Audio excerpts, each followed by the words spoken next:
Hello everybody, welcome to the video series of how to get a fast draw. Specifically, this is the second video. In this video, we're going to focus on the isolation phase of your training. The reason we have isolation is it's in order to refine your skills. This is where you start pushing, this is where you get faster. In the previous video, we started on the first phase, which was experimenting. Specifically, I'm experimenting on my sight confirmation in order to hit a certain goal that I want to achieve. I did not video this, but you need also a live fire component for your experimenting. The reason is, just because you think something is good in live practice doesn't mean that you will always translate it to the range. So I found out in the experimentation mode that I need a certain type of sight confirmation. I found on the range that what I really need to focus on for my goal is I need to see the streak of a red dot through around roughly a coin size target on my A-zone.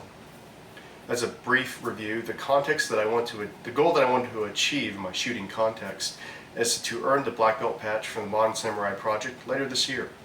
And specifically, I'm working on the sub 1 second draw, which means I need to have a below 1 second draw to a target at just the A-zone of a USBSA target at roughly 7 yards. Or USBSA style target, excuse me. And now because I've already figured out what I need to work on, my process, I need to make that process faster. So that's where isolation comes in. In isolation, we focus on pushing yourself, which means you need to fail. This makes people a little uncomfortable. If you're not failing in training, then what are you doing? You're just pressing the trigger. You need to be able to see exactly what you're doing. You need to answer the question of why you are failing. Ben Seger says you need to be like right at that edge. If you're pushing too hard, that means that if you don't know what you're doing, you're going too fast. If you always know what you're doing in training, as in like if you're always meeting your goal, you're not going fast enough. Speed and accuracy are important concepts to shooting well. I don't care what your discipline is or your context. You need to be fast and you need to be accurate. Matt Little of Greybeard Actual was able to make a very good goal. His goal is that for isolation, you need to have roughly a 70% success rate. That's where you grow. Anything too fast, or excuse me, anything where you fail too much, you don't learn from it. And anything where you don't fail, you don't learn from that as well. He actually came up with this process. So go ahead and give him a follow on YouTube and Instagram. Once again, Greybeard Actual. He's got a great book called The Ways in Training, and he's helped shape a lot of how I think about shooting and my training as well. Now let's do isolation mode. The first thing that you do in isolation is that you need to have a goal. My goal for this video is to get below a .92 draw roughly 70% of the time. I'll have a success if it's below a .92 and if my dot is in the A-zone. Specifically, if it streaks across a coin-sized target, and I stole that coin-sized target essentially from Ben Seger. So let's start isolation. The first thing you need to do is that you need to treat this with the right respect. So just start with a cold rep and just focus specifically on the process. So I'm going to just see my sight cross that coin-sized target. I don't care what the time is.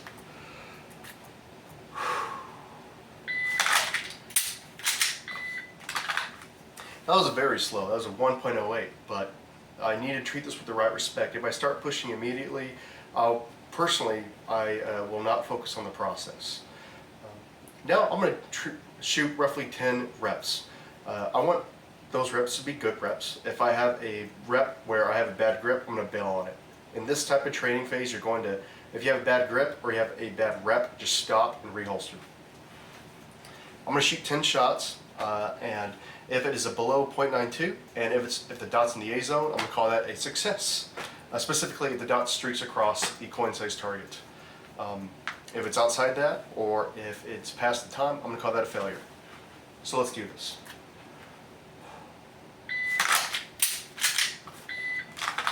That was a .93. That was a good shot, but that's still a fail because I'm trying to go for a .92 or faster. I went too fast. That was a .88. That was a fail. And the dot was not where I needed it to be.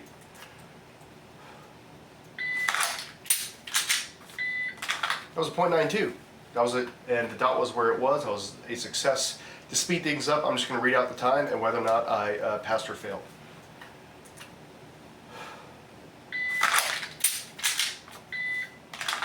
.92, success.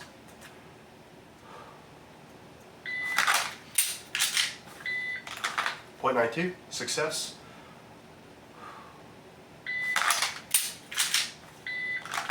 .88, that's a very good success. I saw the dot drop immediately where I need it to be.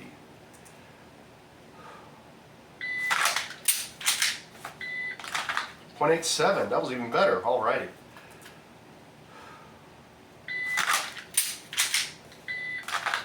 .89, I'm going to call that a failure though, just because it was in the A zone, but it didn't do what I wanted to do. I wanted to streak past or streak onto a coin size target, which is right in the center of the A zone. That would still have been a screaming success for the Modern Samurai Project standards, but that's a fail for my training because I'm being a little harsher on my own training. A couple more times. So actually, that looks like a good grip. I got a bad grip. I'm going to bail and reset. Reset my rep, not all the reps.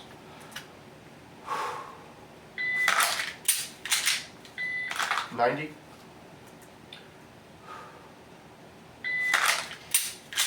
90. And one more time because I've lost count. 92. Okay, so that was a success for the isolation phase. I can probably push myself just a little bit faster. There's a point where you have diminishing returns, but if this was my real dry firing practice and not a video, I would push myself just a little bit faster because I've had some very good successes with draws under 90, as you can see. Also understand I was being a little more harsher on myself. Just because I have an A-zone hit doesn't mean that's what I want.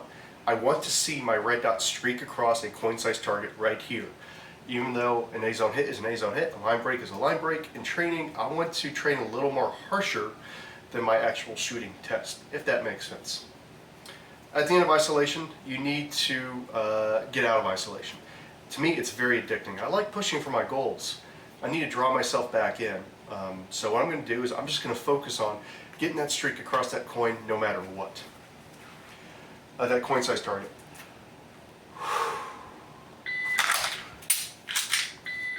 .104.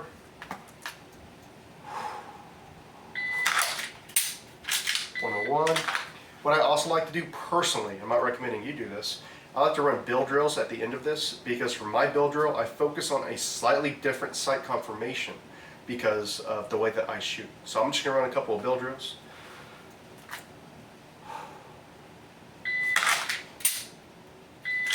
That was a 1 second draw. And I focus on the build drills because I read the timeout and see where my real draw for the build drill would be for at least the first shot.